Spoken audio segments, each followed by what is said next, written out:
ಎಲ್ಲ tax ಏರಿಸಿದ್ವಿ. Exercise ಇದನ್ಕ ಭಾಳ ಇಡೀ ಸಮಾಜವನ್ನು ಹಾಳು ಮಾಡುವಂಥದ್ದು. ಎಕ್ಸೈಸ್ ಎಷ್ಟು ಸಾರಿ ಏರಿಸಿದ್ರಿ ಸ್ವಾಮಿ ನೀವು? ಒಂದು ಬಿಯರ್ ಬಾಟ್ಲಿಗೆ ಎಷ್ಟು ಸ್ವಾಮಿ ದುಡ್ಡು ಇವತ್ತು? 230 ರೂಪಾಯಿ ಒಂದು ಬಿಯರ್ ಬಾಟ್ಲಿ. ಮುಖ್ಯಮಂತ್ರಿಗಳಿಗೂ ಗೊತ್ತು, ನಾವೆಲ್ಲ ಜೊತೆಲಿ ಓದಿದವರು. 2 ರೂಪಾಯಿನಲ್ಲಿ ಒಂದು ಬೀರು ತಗೊಳ್ಳೋವು, 1 ರೂಪಾಯಿ ಹಾಕಿ. ಇವತ್ತು ಎಲ್ಲಿ ಕಥೆ? 230 ರೂಪಾಯಿ ಒಂದು ಬಿಯರ್ ಬಾಟ್ಲಿಗೆ. ಸ್ವಾಮಿ ಕನ್ನಡ ಪಂಡಿತರೆ, ಇಡೀ ನಾವೆಲ್ಲ ಸ್ನೇಹಿತರು ಬಿಟ್ರಿ, ಅದನ್ನೇನು ಯಾರಿಲ್ಲ ಅನ್ನೋಕ್ಕಾಗಲ್ಲ. ಇವತ್ತು ಎಲ್ಲಿ ಸ್ವಾಮಿ? ಇವತ್ತು ಹುಡುಗರು, ಯಂಗ್ಸ್ಟರ್ಸ್ ಬಿಯರ್ ಬಾಟ್ಲ್ ತಗೊಳ್ಲಿಕ್ಕಾಗ್ದೇನೆ ಗಾಂಜಾ ಮೊರೆ ಹೋಗಿದ್ದಾರೆ. ಗಾಂಜಾ ಮೈಸೂರು ಒಂದರಲ್ಲೇ, ಮುಖ್ಯಮಂತ್ರಿಗಳೇ, ಮೈಸೂರು ಒಂದರಲ್ಲೇ 1,000 ಕೋಟಿ ರೂಪಾಯಿಂದು ಗಾಂಜಾ, ಅಫೀಮು, ಡಿ ಅಂಥದ್ದು ಸೀಸ್ ಆಗಿದೆ. ಯಾರು? ನಮ್ಮ ಪೊಲೀಸ್ನವರೆಲ್ಲ, ಗುಜರಾತ್ ಪೊಲೀಸ್ನವರು, ಮಹಾರಾಷ್ಟ್ರ ಪೊಲೀಸ್ನವ್ರು ಬಂದು ಇಲ್ಲಿ ಹಿಡಿದಿದ್ದಾರೆ. ನಮ್ಮ ಪೊಲೀಸ್ನವ್ರು ಅವ್ರು ಕಲೆಕ್ಷನ್ ಮಾಡ್ಕೊಂಡು ಸುಮ್ಮನಿದ್ದಾರೆ. ಎಲ್ಲಿ ಕೊಟ್ಟು ಸಮಾಜ ಎಲ್ಲಿಗೆ ಹೋಯ್ತು ಸರ್? ನೀವೇನಾದರೂ ಕೆಡಿಸಿ ಯುವ ಜನಾಂಗವನ್ನು ಬಲಿ ತಗೋತಾ ಇದೆ ಸರ್ಕಾರ. Is very dangerous, very dangerous. ಎಲ್ಲಿದ್ದೀವಿ ನಾವು?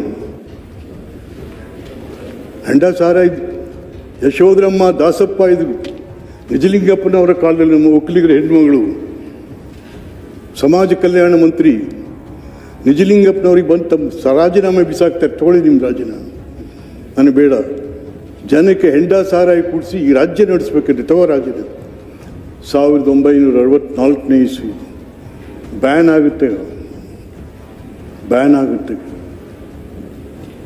ನೀವು ಬ್ಯಾನ್ ಮಾಡಿ ಅಂತ ಕೇಳಿದ್ರೆ ಬ್ಯಾನ್ ಮಾಡಲಿಕ್ಕೂ ಆಗಲ್ಲ. ಬಟ್ ಇದು ಈ ಇಲಾಖೆನ ನೀವು ಈ ಇಲಾಖೆನ ತಗೊಂಡು ಸಿಕ್ಕಾಬಿಟ್ಟೆ ನೀವು. ಯಾಕೆಂದರೆ ಚಟ ಸ್ವಾಮಿ, ಇದು ಚಟ. ಅವ್ರಿಗೂ ಗೊತ್ತಿದೆ, ಮುಖ್ಯಮಂತ್ರಿಗಳಿಗೆ ಎಲ್ಲರಿಗೂ ಗೊತ್ತಿದೆ. ನಮ್ಮ ಹಳ್ಳಿಲಿ ಗದ್ದೆ ಉಳ್ತಾ ಇರ್ತಾನೆ, ಬೀಡಿ ಇರ್ತದೆ, ಬೆಂಕಿ ಪಟ್ಟಣ ಇರೋದಿಲ್ಲ ಅವನ ಹತ್ರ. ಬೆಂಕಿ ಪಟ್ಟಣಕ್ಕೆ ಉಳೋದು ಬಿಟ್ಟು 2 ಕಿಲೋಮೀಟ್ರ್ ಹೋಯ್ತಾನೆ ಅವನು. ಚಟ ಏನೂ ಮಾಡೋಕ್ಕಾಗಲ್ಲ. ಆ ಚಟ ತೀರಿಸ್ಕೊಳ್ಳೋಕೆ ಏನಾಗುತ್ತೆ ಇವಾಗ? ಮನೇಲಿ ಕೋಳಿ ಮಾರ್ತಾನೆ, ದನ ಮಾರ್ತಾನೆ, ಅದು ಮಾರ್ತಾನೆ, ಇಡೀ ಫ್ಯಾಮಿಲಿನೇ ಹಾಳಾಗೋಗ್ಬಿಟ್ಟಿದೆ. ಅದನ್ನು ದಯವಿಟ್ಟು ನೀವೇನಾದ್ರು ಏನಾದ್ರು ಏರಿಸ್ಕೊಡಿ. ಇದು ಏರಿಸ್ಬಿಟ್ಟಿದ್ದೀವಿ, ಟಾರ್ಗೆಟ್ ಜಾಸ್ತಿ ಆಗಿದೆ. 47 ಕಡಿಮೆ ಮಾಡಿ. The government is expecting 47 crores by the excise. ಎಲ್ಲಿ ಸ್ವಾಮಿ? ನೋ. ಹಾಗಾಗಿ ಮತ್ತೆ ಇದ್ರ ಬದಲು ರಿಯಲ್ ಎಸ್ಟೇಟ್ ಹಾಕಿ. ಏನು ಸ್ವಾಮಿ ಇವತ್ತು ರಿಯಲ್ ಎಸ್ಟೇಟ್ ದಂಧೆಗಳು? ರಿಯಲ್ ಎಸ್ಟೇಟ್ ಎಲ್ಲ MLA ರಿಯಲ್ ಎಸ್ಟೇಟ್, ಮಂತ್ರಿಗಳು ರಿಯಲ್ ಎಸ್ಟೇಟ್ ಎಲ್ಲ ಹಾಕಿ ಅವ್ರ ಮೇಲೆ tax hockey. Department of tax and properties ಅಂತ ಮಾಡಿ ಅವ್ರಿಗೆ ಟ್ಯಾಕ್ಸ್ ಹಾಕಿ. ಇಲ್ಲಿ ಯಾಕೆ ಹಾಕಿ? ಹುಡುಗರೆಲ್ಲ ಸಾಯಿಸ್ತಾ ಇದ್ದೀರಿ, ಯುವ ಜನಾಂಗ ಕೊಲೆ ಮಾಡ್ತಾ ಇದ್ದೀರಾ. ಪ್ಲೀಸ್ ದಯವಿಟ್ಟು ನಾನು ಮುಖ್ಯಮಂತ್ರಿಗಳಲ್ಲಿ, ಹಣಕಾಸು ಮಂತ್ರಿಗಳಲ್ಲಿ ಕೇಳ್ಕೊಳ್ಳುವಂಥದ್ದು, ದಯವಿಟ್ಟು ಇದನ್ನು ತಾವು. ಮತ್ತು ಇನ್ನು ಸ್ವಾಮಿ, ನಾನು ಹೆಚ್ಚಿಗೆ ಮಾತಾಡಲ್ಲ. ಮೀಸಲಾತಿ ಒಂದು ಗೊಂದಲ ಆಗೋಗಿದೆ. ಮೀಸಲಾತಿ 2015ರಲ್ಲಿ 14ರಲ್ಲಿ ಜಾತಿವಾರು ಜನಗಣತಿ ನೀವೇ ಮಾಡಿತ್ತು. ಜಾತಿವಾರಿ ಜನಗಣತಿ ಅಂದರೆ ಒಂದು ಜಾತಿದಲ್ಲ, ಅದು ಕರ್ನಾಟಕ ರಾಜ್ಯದಲ್ಲಿ ಬದುಕಿ ಬಾಳುವ ಎಲ್ಲ ಜಾತಿ ಜನಾಂಗ ಧರ್ಮ ಭಾಷಿಕರ ಗಣಕ ರಿಪೋರ್ಟ್ ಕೊಟ್ಟರು. ಏನಾಯಿತು? ಅಟ್ಲೀಸ್ಟ್ ರಿಸೀವ್ ಆಗಲಿಲ್ಲ, ಅದು ಡಿಸ್ಕಷನ್ ಆಗಲಿಲ್ಲ. 10 ವರ್ಷಗಳ ಕಾಲ ಹಾಸಿಗೆ ಕೆಳಗೆ ಹಾಕಿ ಮಲಗಿಬಿಟ್ರಿ ಅದನ್ನ. ಆಮೇಲೆ ಅದಕ್ಕೆ ಬೆಸೆ ಹಾಕಿ ತೆಗೆದು ಅಂತ ಈಗ ತಿರುಗಿ ಮಾಡಿದ್ದೀರಿ. ಅದಕ್ಕೆ 47 ಎಷ್ಟು 470 ಕೋಟಿನೋ ಈಗ ಮಾಡ್ತಾ ಇದ್ದೀರಾ. ಒಳ ಮೀಸಲಾತಿನ ಜಸ್ಟಿಸ್ ನಾಗಮೋಹನ್ ಒಂದು ರಿಪೋರ್ಟ್ ಕೊಟ್ಟರು. ಆ ರಿಪೋರ್ಟ್ನ ಬದಲಾವಣೆ ಮಾಡಿದ್ಯಾರು? ತಾವೇ. ಇವತ್ತು ಗೊಂದಲಾಗಿದೆ. ಪಾಪ ಅವ್ರು ನಾವು ಯಾಕ್ರಿ ಹಿಂಗೆ ನೀವು ಯಾಕ್ರಪ್ಪ ಹಿಂಗೆ ಗಲಾಟೆ ಮಾಡ್ತಾ ಇದ್ದೀರಾ ಅಂತ. ಇಲ್ಲ ಸರ್, ನಮಗೆ ಈ ಎಡಗೈನವ್ರು ಕಂಡ್ರೆ ಆಗಲ್ಲ ಸರ್. ಅಯ್ಯೋ ದೇವ, ಯಾಕೆ ನಾವೆಲ್ಲ ಬಿ ಜೆ ಪಿ ಎಡಗೈನವರು ಅಂತ ಸರ್, ಕಾಂಗ್ರೆಸ್ನವ್ರು ನಮ್ಗೆ ಕಂಡ್ರಾಗಲ್ಲ.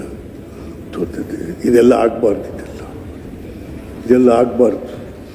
ಯಾಕೆಂದರೆ ಇವತ್ತು ಒಳ ಮೀಸಲಾತಿ ಗೊಂದಲ ಹತ್ಕೊಂಡು ಕೂತಿ 1% ಅಲೆಮಾರಿಗಳು.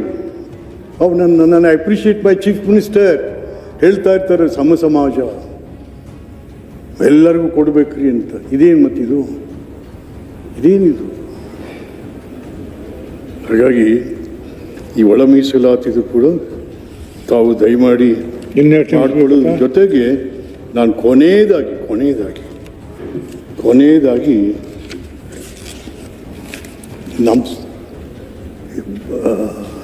ನಮ್ಮ ಇದ್ರ ಮೇಲೆ ನಮ್ಮ ವೃತ್ತಿ.